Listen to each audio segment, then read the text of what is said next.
It's a city where anything can happen, so what could go wrong or right as I hit up LA Unscripted from the 2-Bit Circus in downtown LA.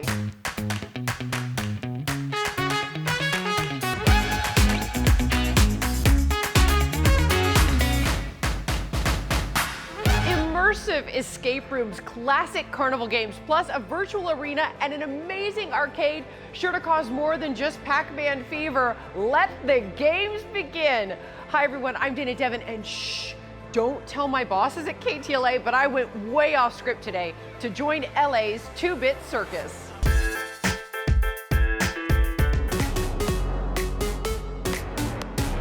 My name's Brent Bushnell, co-founder of 2-Bit Circus, and I'm revealing the world's first micro amusement park located in downtown Los Angeles.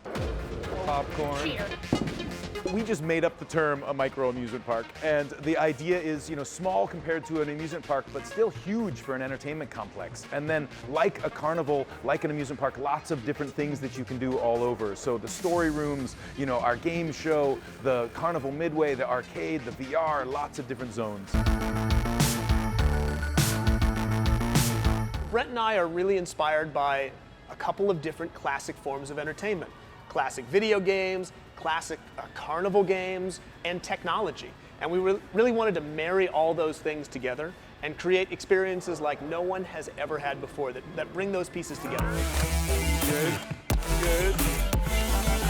My co-founder Eric and I are both engineers. We started collaborating, making interactive art that we could take to parties, and then the art turned into games, and all of a sudden we were doing huge events for Amazon and Intel, and as this traveling nerd circus. We're both trained clowns. In addition to doing all those big events, we finally said, let's do our own event. So we took over this huge building, 50,000 square feet in the Arts District, and started filling it with all of our stuff, stuff that friends of ours had made, and just got collecting more and more fun things until we opened in 2018. A lot of these things are one-off. This is the only place they exist on planet Earth. Either we made it from soup to nuts, or friends of ours, we worked with them to adapt their stuff for public.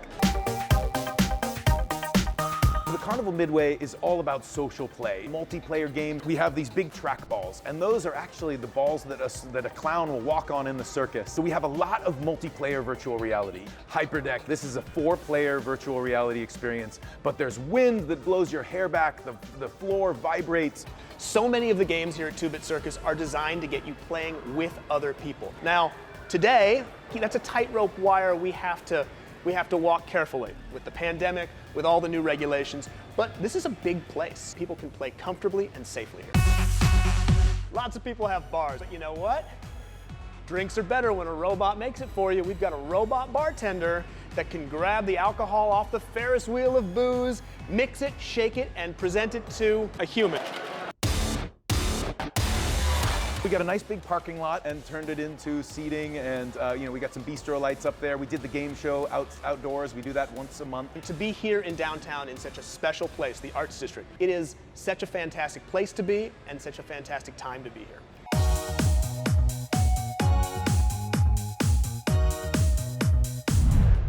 Also under the big top, the Boxcar Cafe serves up all the usual theme park faves, plus vegan bites and sweet treats. Score! Okay, while I check out some of the high-tech 2-bit original games, let's check in with our Jasmine Simpkins.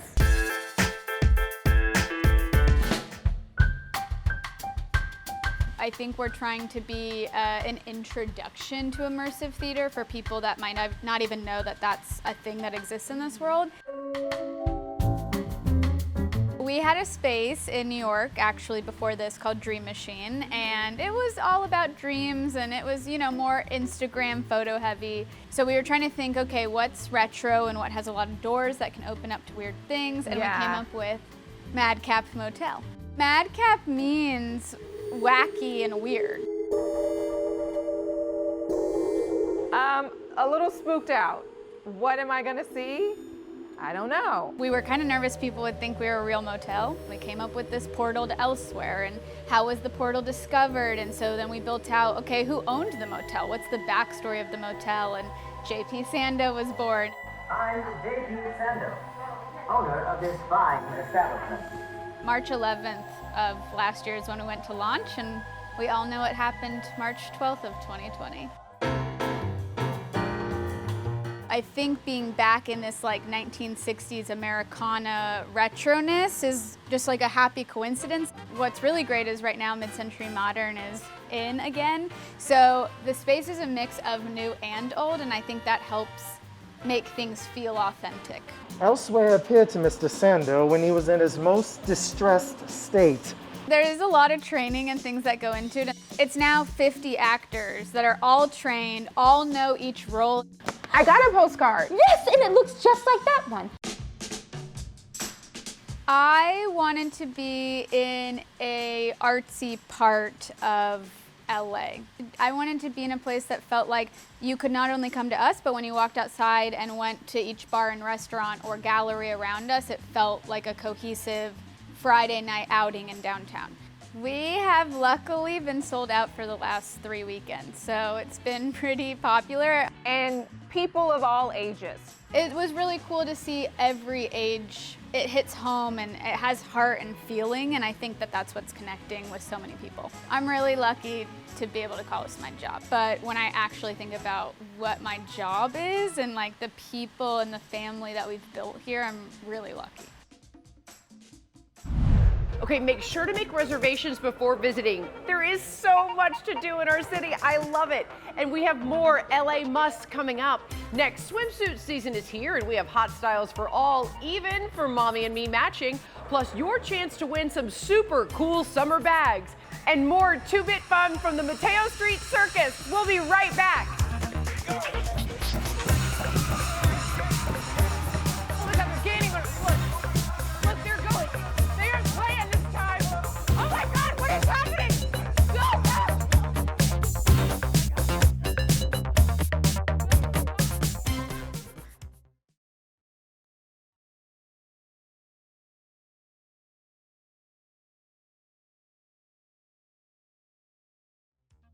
We have these big track balls, and those are actually the balls that a clown will walk on in the circus.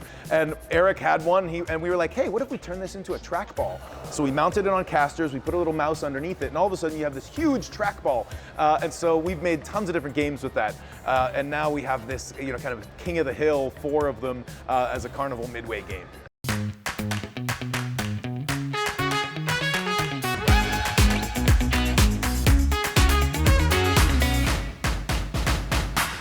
From family days to date nights, everyone who joins the 2-bit circus is guaranteed to have a 3-ring good time.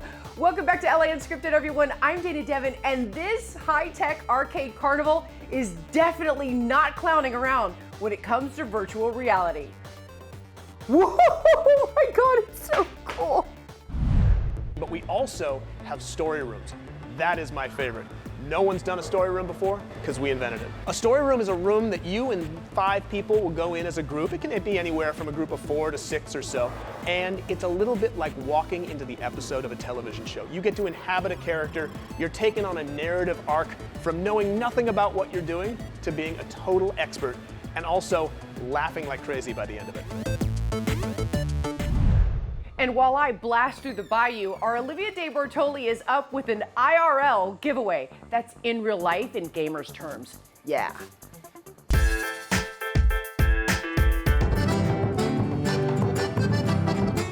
Argentina, to me, has always been one of my most favorite places to travel to. 2019 is when CMD Heritage was born.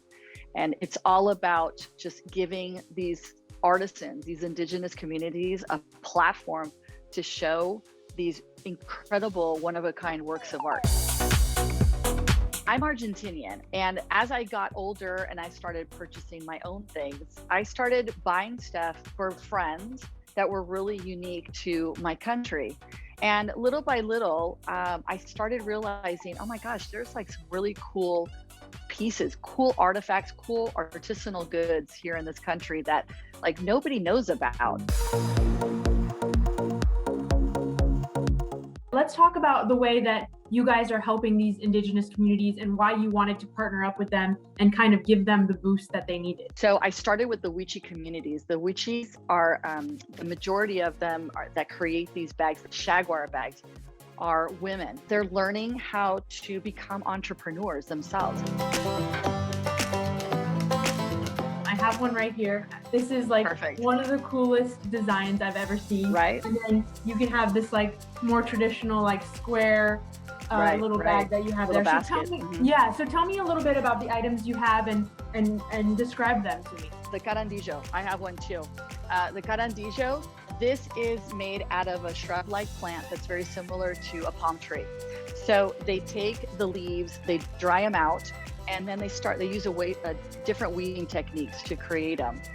These bags usually take about 3 to 4 days for an artisan to create these bags. So they're time consuming, but each one is it's handmade. They're all unique. They are truly one of a kind. We did something special for the viewers. We are giving away 3 CMD Heritage bags. Text the code word BAG to 515151 for your chance to win 1 CMD Heritage handmade bag.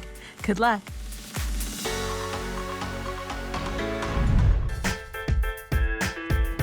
Okay, Dana, I know you're going to be jealous of this assignment. We often hear a lot of talk about electric cars, but what about electric trucks? This is the E-Cascadia all-electric semi-truck from Freightliner. It is on right now. Can you hear it? Yeah, it's silent. Today, they are going to let me drive it. Shall we? A school bus. All right, so I take the turn here. Yep. Oh, I didn't use my blinker. Delivery van. Lift up. And up it goes. And semi-truck. Whoa. The twist? They're all electric.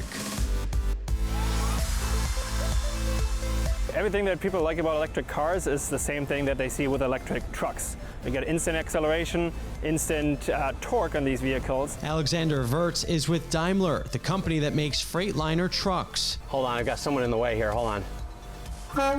They're on a tour to show off the benefits of these green machines. Electricity tends to be cheaper as a road fuel, and given that we remove a lot of the moving parts from the vehicle, we expect lower maintenance costs. Convincing companies to convert their fleets to enjoy the benefits like no exhaust, no diesel, and an ultra-quiet ride. And the sound, when you turn this on, is it loud?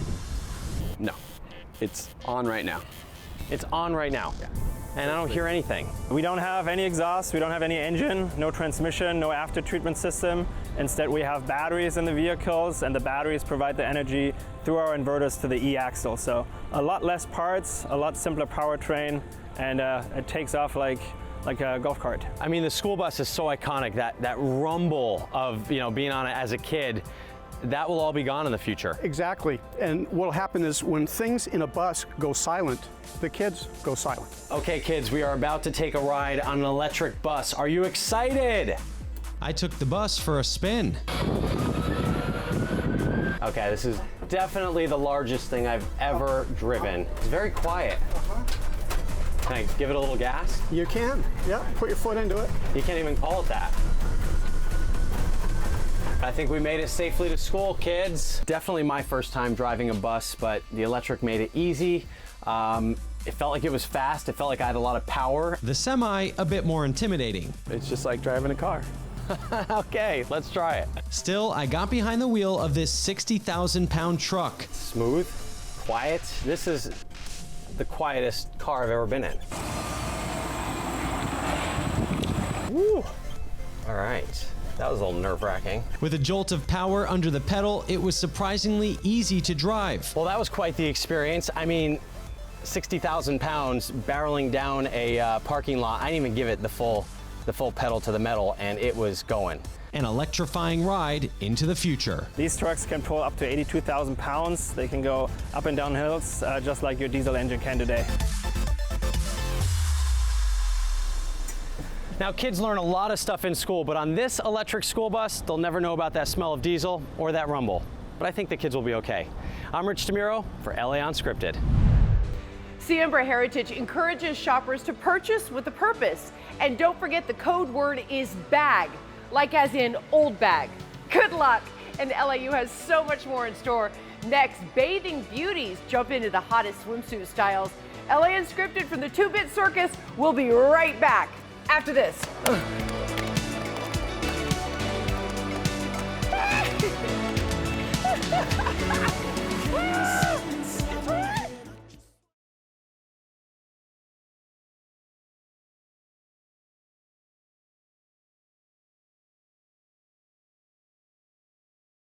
So many of the games here at Bit Circus are designed to get you playing with other people. We want to get you playing, drinking, meeting other people. Now, today, that's a tightrope wire we have to walk carefully with the pandemic, with all the new regulations. But this is a big place, and it fits lots of people, and people can play comfortably and safely here.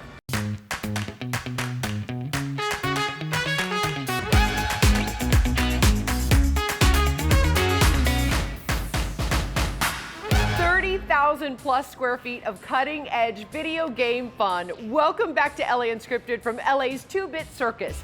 We're now in the Midway, and what better place to test my skee-ball skills? Okay, let's check it out. Ready? Okay, that didn't go so well.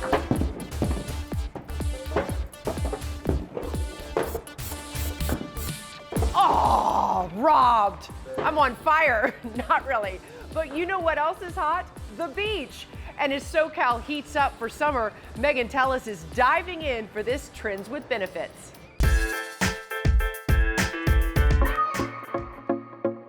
Well, Swiminista was developed out of the need for swimwear for us women who are always trying to find the perfect fit. It evolved from a conversation that my friends and I had on a trip to Mexico. Initially it started like a lot of us women, as we got older, like our breasts were larger and we couldn't find things like it, that fit exactly right. We're all complaining how, this strap needs to be a little tighter and this one needs to fit better. And so I started taking my bathing suits and Frankensteining them together to try to get the perfect suit.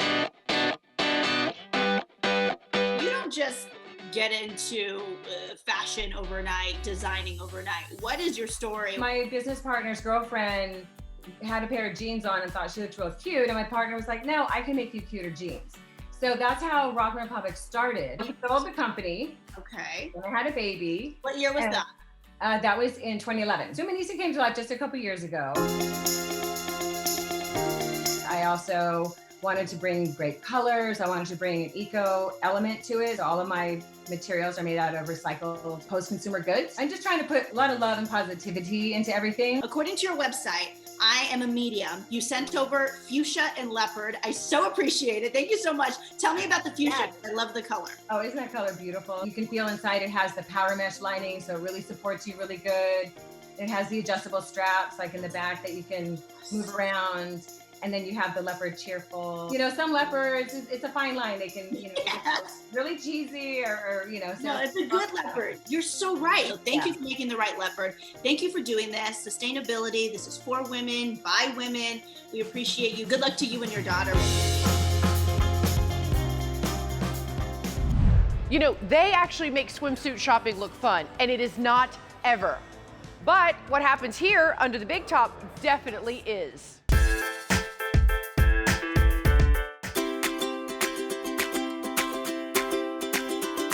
I'm not one usually for the craft cocktail. I'm a rosé girl or maybe a Prosecco in the summer, something like that. But this drink I think would be a fun one to make if you have guests over, make a picture of it. A couple of ice cubes I've got at the bottom of my blender. Just to make life easy, I bought already cut up watermelon, but you certainly could cut it up yourself. I just wanted to save some time. I think what we're gonna do first, before we add our mint, is just whir that up. It kind of reminds me of maybe an agua fresca, right? Which is just kind of a water-like texture, but it smells like watermelon. Now to that, I'm gonna add fresh mint, a couple of handfuls. And you don't wanna start it from the beginning with the mint because it'll get too mixed up. I just want a quick chop of the mint. Okay, done. Now you could serve it just like this on ice. That would be beautiful. But we're gonna make a cocktail. I've got tequila. I like the Casamigos, but I don't really know much about tequila. So this seems like a lot, but this is gonna serve many people, so. Our watermelon mint juice. Oh, this is the hard part, a bunch of lime. I've got about 6 limes. To make our cute glass, to get the cute rim that you get when you order it at a restaurant where it has the salt around the rim. And instead of just salt, I'm gonna do salt and sugar rim. And then you take a lime and you go like this. Usually I only do it on half quarter of the glass. I don't do it all the way around. Beautiful. We'll put in our ice cubes, stir our watermelon mint margarita. Look at this, how pretty. What we're gonna do, just to make it extra special, take a lime, and I think a little mint leaf. Sometimes do, at the very end of making a cocktail, just for a little effervescence, a splash of Perrier. Cheers. That's really good. It is official. Joining the circus was an excellent choice. You should try it. Thank you so much to 2-Bit for letting LAU play. It is now game over for us until tomorrow. But me, I'm gonna go work on my high score. We'll see you next time. Mwah.